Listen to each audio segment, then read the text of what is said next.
Now, back to the collection of identifying information.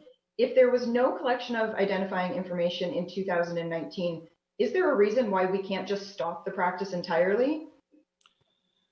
The answer to that is that this is provincial legislation that was created as part of the Police Services Act. It's a regulation that, again, was put in place as a result of the carding issue that was largely in the Toronto area. So I don't have the authority to repeal a piece of provincial legislation. The legislation is in place. If our officers ask somebody for identifying information and it fits the criteria for the legislation, our officers are required to submit reports. We're required to provide the legislation has within it many, many factors, including annual reporting, verification processes that have to go, that have to be done to validate that the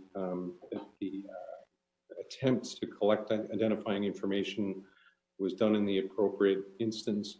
So what I've said to City Council on Monday when I attended there, this is a piece of provincial legislation. If it is the will of Council to recommend or advocate for this legislation to be changed, it's not within the purview of our board. It's not within my purview as the Chief of Police.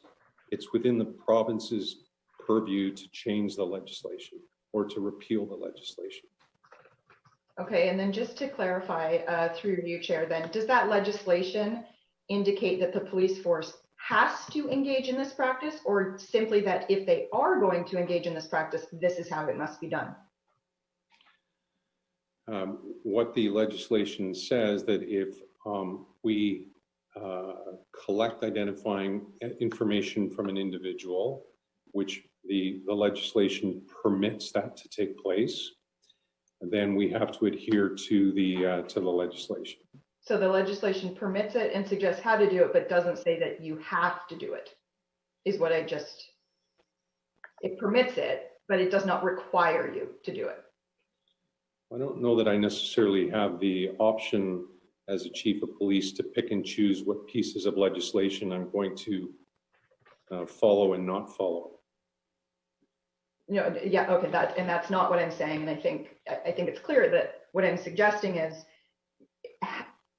being required to engage in a practice versus if you are going to engage in the practice, how it must be carried out. Those are two separate things. And so what I'm hearing so far is that the legislation indicates how the data must be collected if the data is going to be collected. The legislation doesn't say you have to engage in this practice. You'd be correct in that respect, yes. And thank you.